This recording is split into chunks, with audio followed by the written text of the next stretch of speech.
तो आज का हमारा प्रॉब्लम है, आई थिंक आपको विजिबल होगा। इसमें दिया हुआ है क्या, F such that 0 to infinity to 0 to infinity is a bijective function. It satisfies the equation f of x into e to the power f of x equals to x.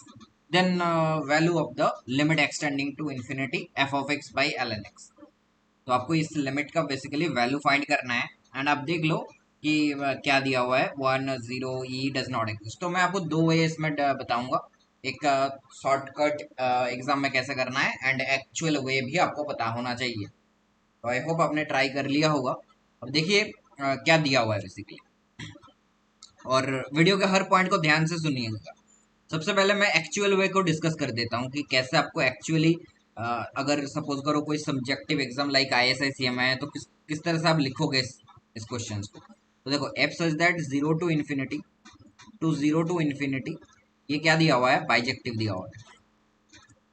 अगर ये bijective दिया हुआ है and जो equation को satisfy कर रहा है वो क्या दिया हुआ है, f of x into e to the power f of x equal to x, right. तो अब देखो, अगर x को 0 डाल दोगे तो f of 0 into e to the power f of 0 क्या हो जाएगा, 0 हो जाएगा। तो दोनों चीज का प्रोडक्ट है। अब आपको पता है एक्सपोनेंशियल फंक्शन हमेशा नॉन जीरो होगा रियल डोमेन में। तो इधर क्या होगा कि एफ ऑफ 0 0 हो गया। अब आपको दे रखा है बाइजेक्टिव। आपको क्या दे रखा है, बाइजेक्टिव। बाइजेक्टिव मतलब क्या होता है, 1 1 प्लस 1 2 होता है। तो 1 1 फंक्शन से आपको मिल गया एफ ऑफ 0 इक्वल टू 0। अब इसके रूट्स कोई एग्जिस्ट नहीं करेंगे, राइट, क्योंकि 0 पे 0 हो गया और 1 1 फंक्शन है। मतलब ये जो बाकी का डोमेन है, इस डोमेन में कोई भी पॉइंट लेंगे वो एटलीस्ट 0 तो नहीं होगा। इसका मतलब मैं बोल सकता हूँ क्या, for all x greater than 0 f of x is greater than 0। Y greater than 0, क्योंकि कोडोमेन को देखो, रेंज तो इसका सबसेट ही होगा। आई मीन यही रेंज हो, ये रेंज भी होगा। क्यों, क्योंकि ऑन टू है। ऑन टू फंक्शन में क्या होता है, रेंज और कोडोमेन सेम होता है, तो यही रेंज है। तो आप बोलेंगे कि x ग्रेटर देन 0 अगर है तो एफ एक्स क्या होगा, पॉजिटिव फंक्शन होगा। ठीक है, लेकिन हमें अब क्वेश्चन के लिमिट पे फोकस करना है कि f x by l n x को निकाला कैसे जाए। F of x by l n x को कैसे निकाला जाए, तो देखो जो दिया हुआ है उसको पहले लिखते हैं। ई की power f of x into x, ये क्या दिया, into f of x equal to क्या दिया होता है, एक्स। अगर आप एल एन ले लेते हो तो क्या होगा, l n a into b है तो l n a into l n b. तो पावर रूल लगा दोगे तो ये आ जाएगा f of x plus l n f of x, this is equals to l n x, right. अब एल एन एक्स से डिवाइड कर दो, f of x by l n x क्या हो जाएगा। अगर सारे में एल एन एक्स से डिवाइड करते हो तो इसको लिख सकते हो 1 minus l n f of x divided by l n x, right. अब ये लिमिट आपको फाइंड करना है कि l n f of x by l n x x tending to infinity पे लिमिट क्या हो सकता है। तो उसके लिए कुछ चीजें देखते हैं। तो जो भी फंक्शन है, यू नो एक इनइक्वालिटी आपको पता होगा कि ई की पावर एक्स हमेशा एक्स से बड़ा होता है, राइट। ई की पावर एक्स हमेशा एक्स से बड़ा होता है। क्यों, आप ग्राफ देख लो, कुछ ग्राफ ऐसे होता जाता है, राइट। तो इसमें कोई इंटरसेक्शन पॉइंट भी नहीं आता, तो ई की power x always greater than x होता है। तो आप बोल सकते हो जो एफ ऑफ एक्स इंटू ई की पावर एफ ऑफ एक्स, ये क्या होगा, greater than f of x into f of x होगा, राइट। आप बोल सकते हो ना ऐसा। यहाँ पे भी एफ ऑफ एक्स देखो ग्रेटर देन 0 है। तो आप बोल, अब ये चीज x दे रखा है क्वेश्चन में, तो x greater than f square x, दोनों तरफ स्क्वायर रूट ले लो तो क्या होगा, root x greater than f of x. F of x क्यों प्लस माइनस क्यों नहीं लिया, प्लस माइनस इसीलिए नहीं लिया क्योंकि एफ ऑफ एक्स क्या है, ग्रेटर देन 0 है, राइट। तो अब आप बोलो कि एफ ऑफ एक्स का एक नॉन नेगेटिव नंबर है और f of x less than root x है। तो मैं क्या बोल सकता हूँ कि अगर मैं एक्स से डिवाइड कर दूं दोनों तरफ अगर मैं एक्स से डिवाइड कर दूं तो क्या होगा। अगर मैं दोनों तरफ एक्स से डिवाइड कर दूं तो ये 1 by root x greater than f of x by x हो जाएगा। और आपको पता है f of x by x ये एक नॉन नेगेटिव नंबर होगा, तो ये 0 से बड़ा है। तो अगर आप लिमिट लगा देते हो एक्स टेंडिंग टू इन्फिनिटी पे तो क्या हो जाएगा, आप बोल सकते हो कि limit x tending to infinity f of x by x equal to 0। Limit extending to f of x by x equal to 0। अब याद करो, एक कॉन्सेप्ट आपको पता होगा कि ग्रोथ ऑफ द फंक्शन। अगर नहीं पता तो इधर थोड़ा देख लो, ग्रोथ ऑफ द फंक्शन। ये कॉन्सेप्ट क्या कहता है आपको, ये कॉन्सेप्ट आपको कहता है कि अगर limit extending to infinity f of x by g of x ये अगर 0 है तो growth of f is less than growth of g, growth of g. इसका मतलब अगर आप देखेंगे इन फंक्शंस के ग्राफ को, तो एक्स में जो रैपिडली चेंज होगा वो जी ऑफ एक्स का ज्यादा होगा और एफ ऑफ एक्स का कम होगा। अगर ऐसा है तो आप बोल सकते हो limit extending to infinity f of x by g of x equal to zero होगा, राइट। ग्रोथ इसका होगा। ग्रोथ मतलब आपको मेनली देखना पड़ेगा। जैसे एक एग्जांपल दूं तो अगर मान लो limit extending to infinity x by e to the power x है, ये अगर जीरो हो, ये बेसिकली क्या है, जीरो। आप एलआईसी रूल से वेरीफाई कर सकते हो। इसमें देखो ये जो हम मैंने ग्राफ बनाया था, तो क्या लगता है कि इसमें अगर मैं कोई भी पॉइंट लूं तो ये यहाँ पे अगर जब जितना बड़ा एक्स लेते जाऊंगा तो उसमें ई में चेंज ज्यादा आएगा, ई की पावर एक्स का ग्रोथ ज्यादा होगा और कंपेयर टू इस लिनियर ग्राफ से तो कम ही होगा, आई मीन ज्यादा होगा लिनियर ग्राफ से। तो वही चीज है कि एक्सपोनेंशियल फंक्शन का ग्रोथ एल्जेब्रिक फंक्शन से ज्यादा है, ये आपको बता रहा है। तो सिमिलरली आप भी यहाँ से क्या कंक्लूड कर सकते हो, ये जो हमने एस्टेब्लिश करा, यहाँ से आप क्या लिख सकते हो, यहाँ से आप लिख सकते हो कि growth of f is less then x growth of x, simple. अब देखो एल एन अगर मैं दोनों तरफ ले लूं तो growth of l n f of x also less than growth of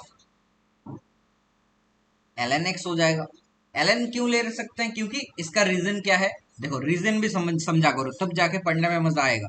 आपको पता है l n x is an increasing function, increasing function होगा ना, तो अगर इनपुट का ग्रोथ ही ज्यादा है तो ऑफकोर्स एल एन एक इंक्रीजिंग फंक्शन है, तो growth of l n f of x also growth of l n x से बड़ा होगा। तो इसका मतलब आप क्या लिख सकते हो यहाँ से, लिमिट एक्सटेंडिंग टू इन्फिनिटी जो l n f of x है divided by l n x है, ये क्या हो जाएगा, ये जीरो हो जाएगा।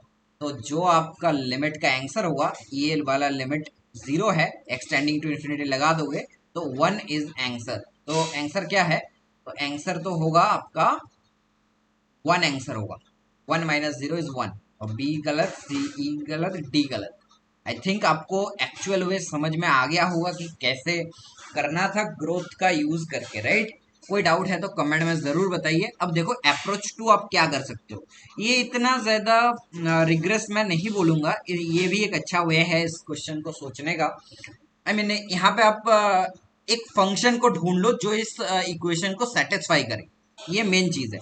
अगर आप ये फंक्शन को ढूंढना चाहते हो कि अगर आप सारे कंडीशन को सेटिस्फाई करना वाला फंक्शन बना लेते हो तो आप इस क्वेश्चन का आंसर कर सकते हो। तो देखो लेकिन वही ना कि by finding one solution of the function तुम ऑप्शंस को डिस्कार्ड कर सकते हो, ऑप्शन को डिस्कार्ड कर सकते हो, बट एक्चुअल आंसर मार्क करना, आई मीन आपके पास एक रिग्रेस प्रूफ होना चाहिए उसका, वो प्रूफ मैंने दे चुका हूँ। अब एग्जाम में आपको इस तरह से भी आप प्रोसीड कर सकते हो, right. F of x into e to the power f of x equal to x. तो क्या लग रहा है, ये बेसिकली अगर आप ऑब्जर्व करो ये वाई ई की पावर वाई जैसा है, ये वाई ई की पावर वाई जैसा है। तो हम इसी को पुट करते हैं ना, एक बार एक्स को ई ही सब्सटीट्यूट कर देते हैं कि एफ ऑफ वाई ई की पावर वाई ही सब्सटीट्यूट कर देते हैं, वाई ई की पावर वाई ही सब्सटीट्यूट कर देते हैं। तो ये क्या हो गया, वाई ई की पावर वाई हो जाएगा, राइट। तो अब देखो ये एफ ऑफ एक्स अगर एक्स है, अगर एफ का इस इनपुट पे ये है, तो आप क्या बोल सकते हो कि एफ वाई ई की power y is equal to y, right, ऐसा आप बोल सकते हो। तो इसी का यूज करते हैं। अब आप एक्स से रिप्लेस कर दो तो एफ एक्स ई की power x equal to x आ जाएगा। तो आपको क्या फाइंड करना था, बेसिकली देखो limit extending to infinity x f of x by l n x, right. तो आप क्या कर सकते हो, लिमिट एक्सटेंडिंग टू इन्फिनिटी। अब देखो एक्स को हम सब्सटीट्यूट कर रहे हैं, ये वाई ई की पावर वाई सब्सटीट्यूट कर रहे हैं, तो ये हो जाएगा वाई ई की power y tends to infinity. हम बेसिकली क्या करना चाहते हैं, देखो यहाँ पे हम क्या कर रहे हैं, x को e की power y into y substitute कर रहे हैं। तो अगर x टेन टू इन्फिनिटी है, जाहिर सी बात है y टेन टू भी इन्फिनिटी होगा। तो आप ऐसा भी लिख लो कि limit y tending to infinity, हमने क्या सब्सटीट्यूट करा है, f ऑफ y e की power y divided by l n x मतलब एल एन वाई ई की पावर y। अब f e की पावर y क्या था, y है, तो limit y tending to infinity y by इसमें एल एन का प्रॉपर्टी लगा दो, l n y plus y आ जाएगा। अब limit y tending to infinity, अब ये इन्फिनिटी बाई इन्फिनिटी का फॉर्म है, राइट, ये इन्फिनिटी बाई इन्फिनिटी का फॉर्म है, तो एल एच लगा दो, तो one by y plus one तो आंसर क्या हो जाएगा 1/1 + 0 दैट इज 1। यहाँ से भी आपका आंसर बहुत जल्दी आ जाएगा। देखो पहले वाला मेथड में मैंने तुम्हें एक्सप्लेन करा इसलिए तुम्हें लग सकता है कि थोड़ा लेंथी है वगैरह है।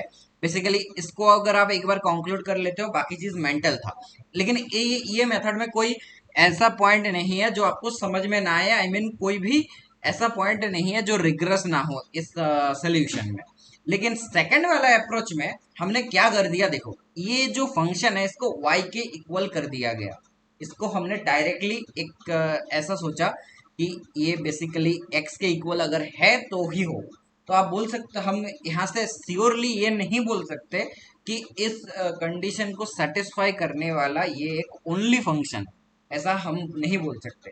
अगर ये ओनली है भी तो भी आपको कोई दूसरे वे से प्रूव करके बताना पड़ेगा कि यही एक ओनली सोल्यूशन है।